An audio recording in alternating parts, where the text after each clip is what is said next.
Hi guys! Hi everyone! Good evening! This is Manay Gina at ayan, nandito na naman tayo guys. Makimarites at makichismis tayo sa mundo ng show business. So guys, another mini vlog for today's video at ang ating pag-uusapan ay walang iba kung hindi si Maymay Entrata.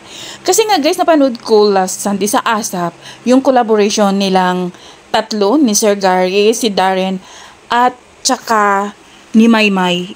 At ang song na bibitaw na is composed pala ito ni Darren Espanto. At ang ganda ha, last Sunday nung kinanta nila, sobrang mapawaw ka na lang talaga sa kanilang tatlo. Siyempre, Sir Gary ba naman? Alam natin, wala nang question kay Sir Gary. Pero si Maymay, si Darren, diba, ang galing ng mga pitik ng katawan nila. Sobrang, alam din naman natin si Darren na total performer siya.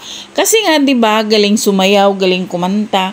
Si Maymay, nakafocus na talaga siya sa kanyang singing career. Parang, ito yung finocus talaga ni Maymay. At, siyempre, ang pagmumodelo, di ba? Alam naman natin na si Maymay talaga pangmodelo talaga siya kasi sa tangkad, sexy, long leg, di ba? Ang ganda pa manamit ni Maymay kahit anong isuot, bagay sa kanya.